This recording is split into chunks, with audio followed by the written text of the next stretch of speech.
The $2,300 iPhone is here. Let's talk about these tariffs.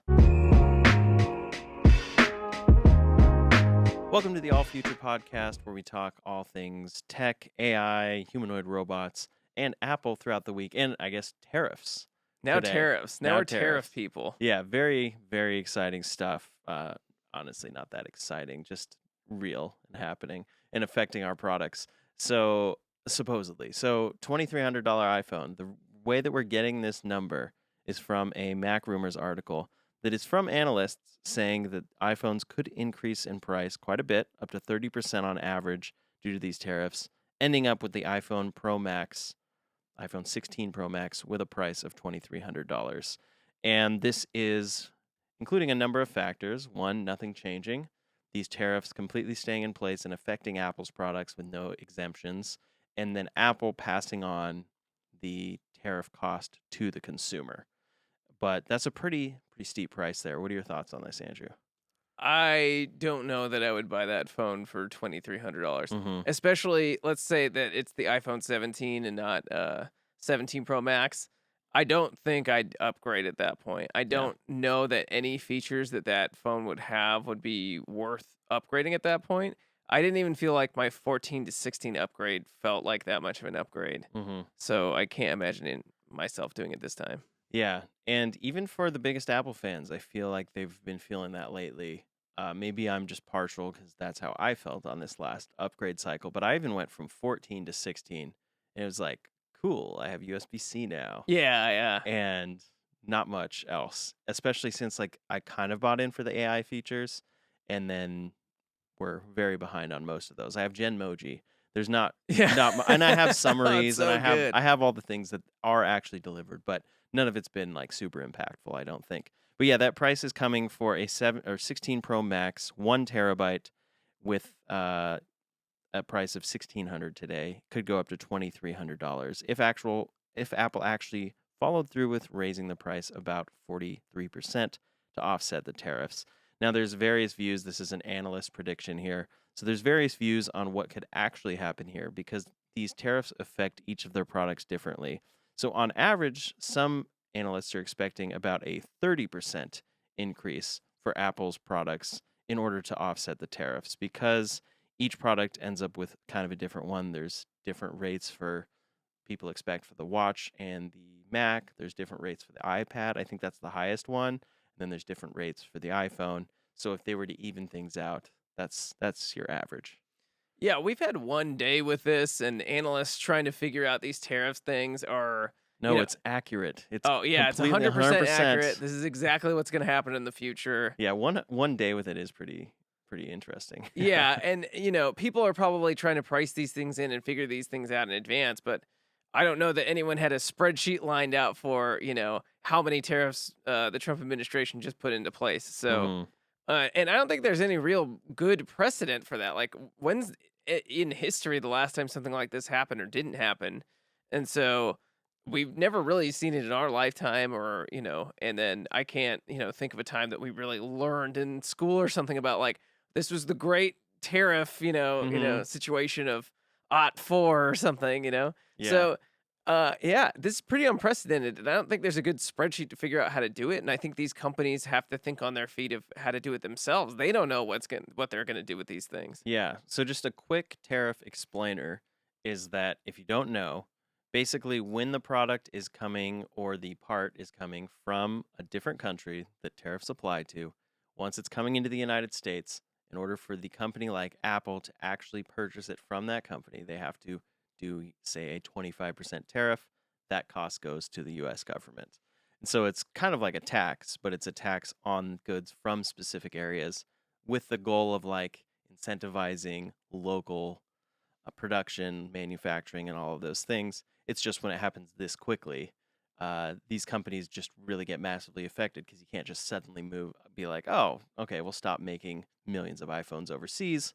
We'll make them in the United States tomorrow. Yeah, there's no easy way to move all that over. And this eventually does end up as a tax to the American consumer. If you got mad at inflation, which everyone did, this is going to do essentially the same thing for a lot of goods all over the place. And so Apple kind of saw this coming and was trying to move out of China for multiple reasons. China like is infamous for stealing IP, or you don't want to have all your eggs in one basket with China. So they started moving their production to places more like Vietnam or even India. We're seeing like Hmm. places like that. And then this tariff went all the way across the board to places to try to, Yeah. fill trade deficits or wherever they got their percentages on that weird chart that they put out. But it wasn't like a 1-to-1 trade deficit. It was like, or it wasn't a 1-to-1 tariff. This is what the percentage is based on our trade deficit with this country. And Yeah. so it's kind of like not exactly the truth that they put on that board. And then they're starting all these tariffs to do those sorts of things. Hmm. Yeah, and the hopeful response to this is companies going, okay, we got to produce more in the United States, but companies are very smart. So we're already seeing reports that Apple may consider expanding in Brazil to get around some of the US tariffs, and that is expanding iPhone assembly specifically there. Of course, none of us really know the full situation, and all of these rates are different. So it's all a bunch of predictions right now. But even for phones like the 16E, people are expecting that that could see a pretty intense increase. I think the offset cost would be about 43% for that one, so $600 to just over $850. And again, that's if Apple does not just simply absorb these, which some of the reports vary as to how much stock Apple already has. But the way that this works is I think there's a deadline here of somewhere on the 9th that as long as Apple's stuff is already on the boat to get here, it's not tariffed. So whatever inventory Apple already has for iPhone 16s and stuff, that price can stay the same. And then assuming Apple just goes immediately with this one was tariffed, now we're passing that on to the consumer, it would be all the stock after that. So a lot of people think Apple's already stocked and will continue stocking up in the next few days to make sure they have the iPhone 16 cycle completely covered with stock and they don't have to deal with tariffs there. But then it could massively affect things like the iPhone 17. Yeah, and I haven't been really excited to recommend the iPhone 17. I think earlier on this channel we were all about like, even though we didn't listen to our own advice, don't buy the 16 because Hmm. Apple Intelligence isn't going to be fully available until the release of the 17. And boy, were we right with that one. More Yeah. right than we wanted to be, because Yeah. not only is it not fully released, it's just not even just like looking like it's even going to be released at all until the next cycle. Yeah, I don't think we're going to get the new Siri on this particular iPhone. I mean, obviously, we'll get it on the iPhone, but not this cycle. You didn't have to buy this one for that feature. You could have waited for the 17. And that's definitely affecting things. And people's view of Apple is as the company that like really delivers on their promises. I think that's changing. Maybe a little bit, and like it's just definitely not the company of innovation anymore.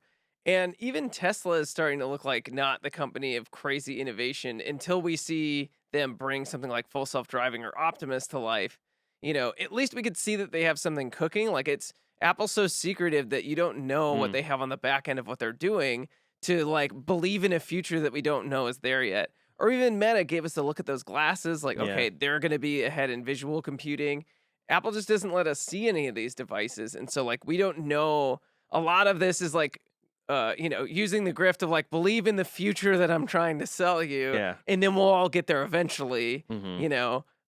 It's a little more secretive with Apple, where they don't even wanna let you look at something on the inside, so you don't know what they're working on. Yeah. We have some ideas with, foldables or the HomePod with the screen or things like that, but none of those feel like that if they got a 20% tariff on them or go up by 43% like we're talking Hmm. about, that they'd be as exciting anymore. Now they're just a extremely expensive consumer electronic product that's priced out for most people. Yeah. I think it would be fair to say that Apple will absorb some of it. Like they're not just going to pass 43% on the iPad and 30% on the phone, like Yeah, one to exactly one. 1 to 1. But it probably is big enough to where companies are going to have to do this. So if you look at something like the Apple Vision, that's already $3,500. Is that going to become like $4,700? That feels like that wipes out the majority of its already small customer base. And some people still would think, oh, Apple's a huge company. They'll just absorb this. But 4 years, it's short, but not short enough to where if they're actually losing money, they can just absorb this. And different analysts have said different things, but Yale Budget Labs executive director said these are big, these are really big tariffs. These are not things we can expect companies to just absorb. So even if you're big like Apple, people are not expecting prices to stay the same. We should see some increases fairly soon here.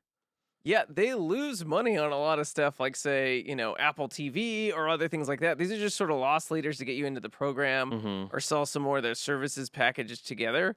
But, you know, it'll be interesting to see. Do they raise the price on just their like iPhones, or does that price go into services? Are we going to see iCloud go up a lot to sort of cover like the monthly expenses? Because a lot of Apple's revenue comes from those Apple One subscriptions to, constantly get you for, $10, $20 a month. Hmm. That could be as much as an iPhone over time. So like if you add another, $10 to that form of revenue, do we get, a baseline again to tariffs where they don't have to increase the price of their headsets? Like where are we going to see them raise prices? It doesn't have to be in the phones. It doesn't have to be in the tablets. It can be all across the board in places that we don't exactly know yet. Yeah. And so the deadline right now, according to articles, if everything goes as planned, is that Apple won't have to pay tariffs for goods that are on a vessel and in transit to their destination before 12:01 a.m. Eastern Time on April 9th. And this is coming from Mac Rumors.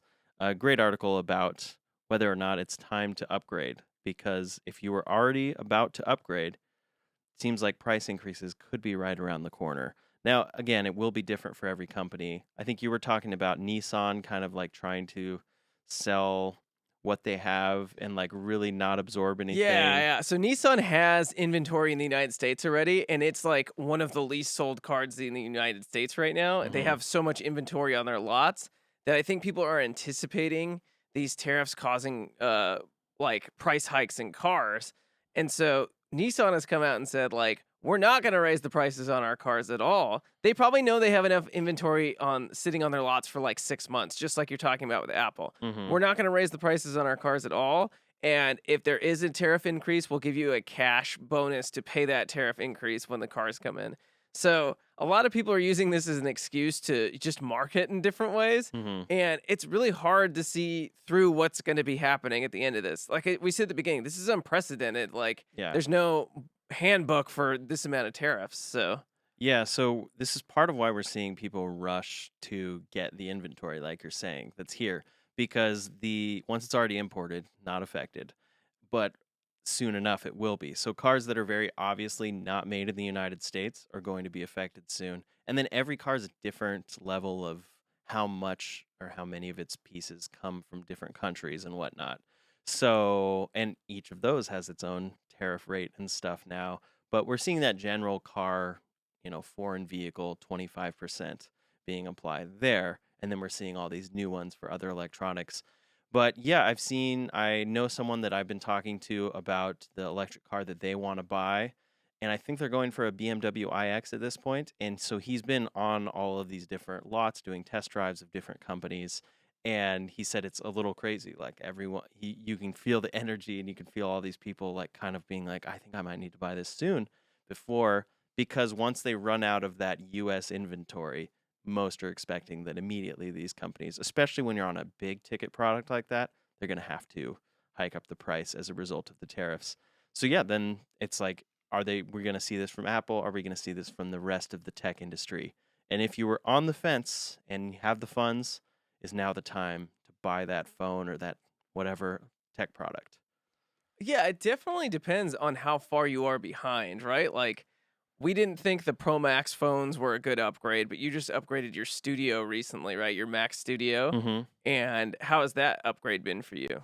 Well, actually, I do a lot of pro audio stuff, so it's actually been like quite tumultuous because I keep having issues and random things. And I think one of them was like it's universal audio, and I was dumb and updated its firmware and the software of the computer, or it came with the latest version. I didn't connect the dots, and there's some sort of core audio issue I keep running into. Um, but overall, as far as like when I'm exporting videos, it's incredibly fast. And as far as like, I just did a whole live stream yesterday with tons of audio coming in and 3 different cameras, live cutting, really great, no problems whatsoever. So it's overall been great, even though I've had issues, but I don't blame the Mac itself and the capabilities for those issues. Yeah, so I think a lot of people would be. And then when did you upgrade your computer last before that? How old was you were running like a laptop there, right? Yeah, for this one, I actually I have a like a MacBook that's a 14-inch that I bought like a year ago that I use like kind of in my house and to go to places, but for this studio computer, honestly, it was an M1 Max, so it's been a while. I guess is that 4 or 5 years, something like that. Um, and it held up great because those chips really are great, you know? Yeah, so that feels like a natural upgrade cycle in that if you're there, like you're a couple years in the hole, Mhm. maybe now is the right time to buy for you because maybe you'll just see those prices go up. I got a used Mac Mini that's basically my main machine at home. Mhm. And so when I'm using that thing, it does everything I need it to do. I think it's an M1 too. I don't need to upgrade. I'm just doing office work on it. But I definitely bought that used. It was like $500, super cheap, you know? And so, if you're on that cycle where you're ready to upgrade, then you should probably do it now because not only is the new market going to get more expensive, but the used market's going to get more expensive too because all of those products people are going to Mhm. be competing for as well with the new one. So, as soon as the new thing's more expensive and people don't want to buy that, all those dollars go into the used Yeah. market and it just pushes up the price of everything. Yeah, we end up talking about cars a lot because we follow that market quite a bit. But it usually just, even if you don't care about cars, it kind of demonstrates what's going to happen with everything too, which is when in like 2020, 2021, we had the chip shortage, which caused a huge shortage of new cars in the United States, which drove up the price of new cars and then also drove up the price of the used cars.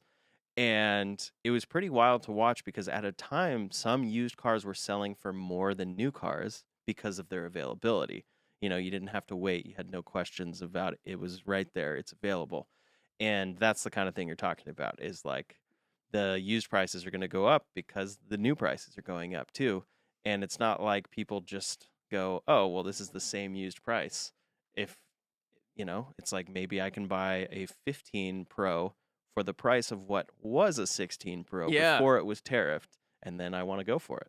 Yeah, so if you're in that upgrade cycle, definitely just think about doing it now, going used now. If you were thinking about doing any of those things, just Mhm.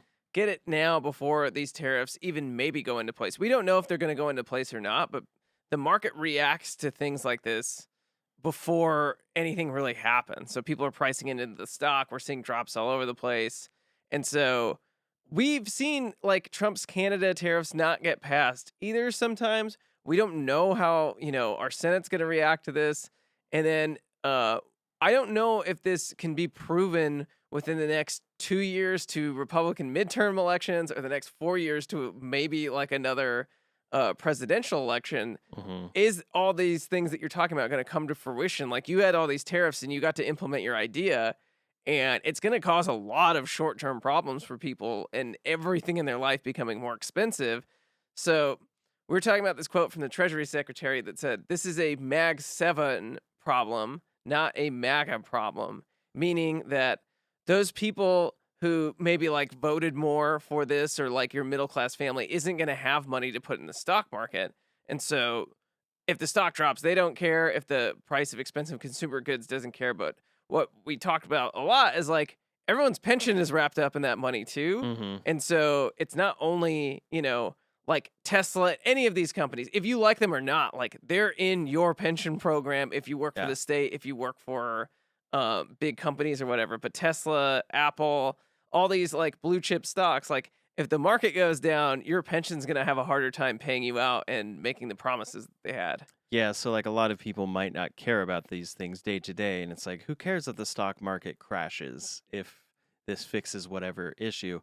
But because I don't trade stocks, it doesn't matter to me. But yeah, like you said, it's like things you may not realize are actually wrapped up in it, and it affects a broader scope of things. I feel like so much of that happens with all of this because there's just the immediate, oh, this is ridiculous reaction. And then there's the like, well, it's a little more complex than that. It's not just a 30% increase, it's all of this, but some of it's so complex. Like all of these tariffs are so complex.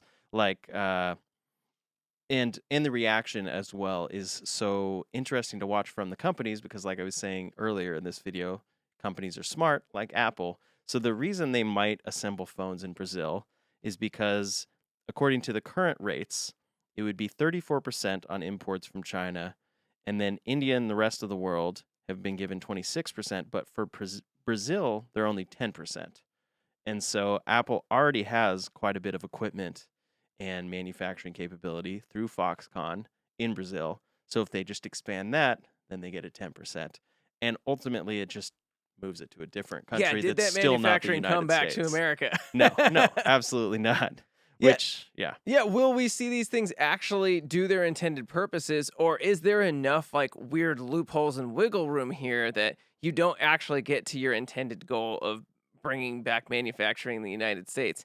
Can we even do that with our minimum wage rates or things like Hmm. that? Can we do that with our cost of everything here? Is that what we should be manufacturing or not? Like these are hard, tough questions that we have to try to answer every day with this, but are we going to bring back like low skilled iPhone manufacturing, or is that going to look more like a Tesla gigafactory where, we start making these things with tons of automation and whoever's working on the floor, they're responsible for getting, what do we say, cars every 13 seconds or what's Yeah. the video? Hmm. And so are factories in America going to look more like that where automation is king, like not a lot of human input, but tons of output for a low cost? Hmm. Like that's the only way manufacturing comes back to America. It feels that way. And yeah, it doesn't feel like these are going to achieve what they want. But, I guess we're going to have to see regardless. So it's like, I think that's kind of what we try to do on this podcast is like not get political, not get too like worried about what it could mean, just like what's the reality of what we're being faced with. And right now it looks like we could be faced with some higher prices on phones. And then, I mean, the stock market's not happy either. Yeah, yeah, definitely. And are we going to get to that thing that they're talking about? Is manufacturing actually going to come back? Are we going to get more jobs within 2 years Hmm. to a Republican, a primary for the Senate? So the Senate's going to have an election. Are they going to lose the Senate in 2 years because they did so much short term damage that they couldn't keep people happy enough Yeah. to, get people back in office? It's like a weird game we play in the United States to have elections so often and do it. I'm not recommending a different system or anything, but like you really have to the goals can't be a 20-year goal. Like you're not in there for that Hmm. long. So you have to try to get as much done in the short amount of time that you can. So Yeah. we'll So, see what happens with so this. if it's going to work, it has to work pretty quickly. Yeah, exactly. Like the damage has to be resolved pretty quickly here. But stock market overall, Apple is down 7.29% today. I believe Tesla is down 10.42%. Oh, that's freaking out a little bit. But then Google is only down 3.2%. And that's probably because they're more of a goods and services type of company. It's not physical products that they're importing that are going to be affected. But you can also see over here the whole NASDAQ is down. So much is down. And I think it's a lot of people just worried about these tariffs. So we'll see how this goes. The stock market's always a roller coaster ride. It doesn't necessarily mean something is directly tied to this. It's a lot of speculation, analysts worried about things. But for now, analysts think we could see a $2,300 iPhone quite soon.